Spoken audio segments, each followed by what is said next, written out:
In my classroom, a priest began to read the poetry of W.B. Yeats. Now here, I recognized immediately was the country I belonged to. Here was Ireland articulated, a modern, plural, open, generous country. Of dusty wind and after thunder of feet, tumult of images, their purpose in the labyrinth of the wind. I mean, you get so annoyed, it's so good, you know. So who was he, this poet? He was the oddest, bravest, downright weirdest of revolutionaries. And he never killed a living soul. Yet it was his revolution that won in the end. The revolution of the Irish mind.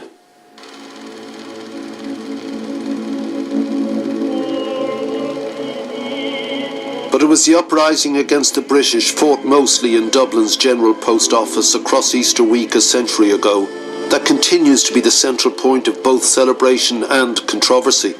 Over the course of a few days, hundreds died in a shambolic engagement.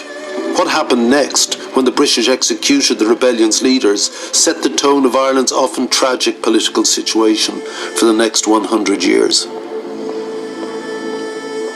I want to say that the poet, W.B. Yeats, not only deserves a place on the national pantheon of liberation occupied by the men and women who fought and died in this building, but actually in front of them. Yeats sang this country into being by imagining the creation myths so necessary, so required for building the modern pluralist intellectual underpinnings and institutions necessary for the nation state. As Gogarty said, there is no free state without Yeats, and by that he meant that Ireland doesn't exist without the poet.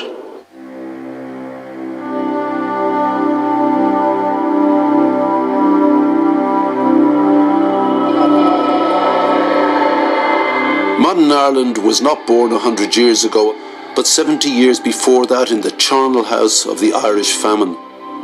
Inconceivable hundreds of thousands died of mass starvation, while millions of others, escaping the horror, slipped away on migrant ships bound for viability. The land lay empty. This was Ireland's year zero. Centuries of dispossession and defeat had dulled the brain to anything other than brute survival. Just over a decade later, Yeats is born into the Protestant land-owning ruling caste. With devastation all around, the authority of that class, his class, was destroyed. Ireland itself and its language was in flux, desperate to be remoulded into the new. We just needed someone to magic it into life. I had this thought a while ago. My darling cannot understand what I have done, or what would do in this blind, bitter land. Willy Yeats was born in interesting times and to an interesting family. His father, John Butler Yeats, was a South Dublin barrister with good prospects. Everything was perfectly Victorian and lovely and proper. His dad then decided that this wasn't going to be for him. He suddenly drops his family, drops everything, and heads off to London, where he enrolls in the Slade School of Art, and from then on they live a life of complete poverty. Now, I think this is an act of great bravery. His family thought it was an act of insanity, but in so much else at that time, I think his father was really feeling the moment. This was a point of soon-to-be cultural revolution as opposed to armed insurrection. There was a difference, and he was completely rejecting the background that he had inherited. He was the ultimate bohemian, and he set out to live the ultimate bohemian's life. He was determined not to bring his children up as he had been brought up with those expectations. He kept them away from school. Why? Because he said of Willy Yeats, the boy must learn to believe in art and poetry and the sovereignty of the intellect and the mind.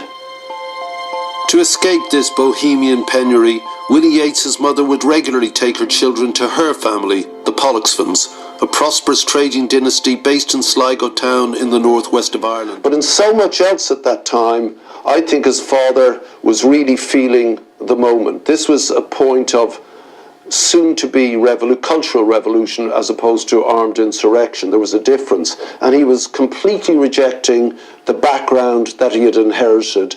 He was the ultimate bohemian, and he set out to live the ultimate bohemian's life. He was determined not to bring his children up as he had been brought up with those expectations. He kept them away from school. Why?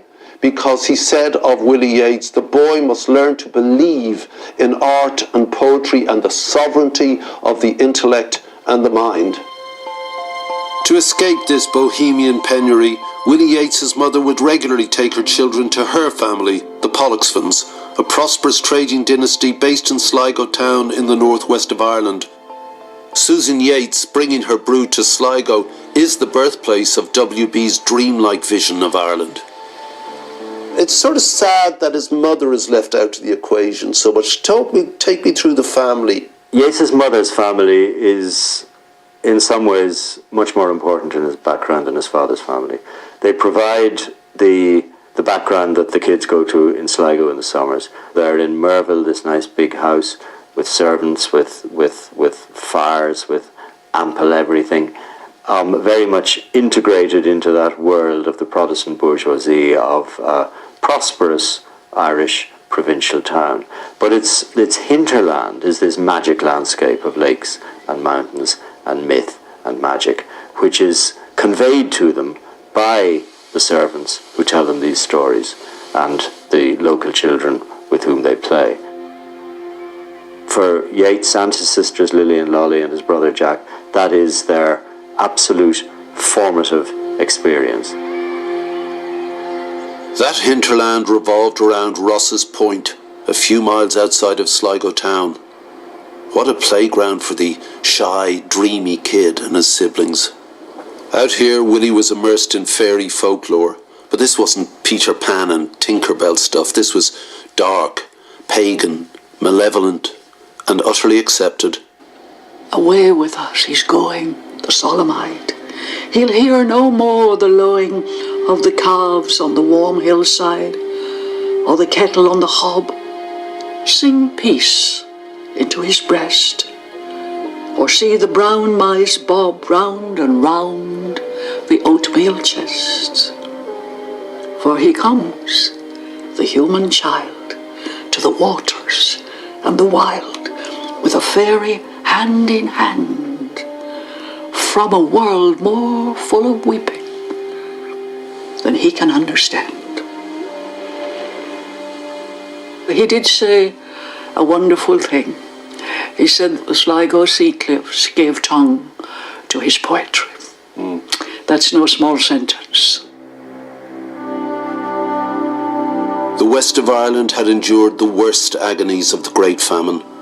That can't have gone unnoticed by the young Willy Yeats. Stories and songs of ghosts, spirits, shades, banshees, angry tales of loss, stolen lives and vanishing responsibilities.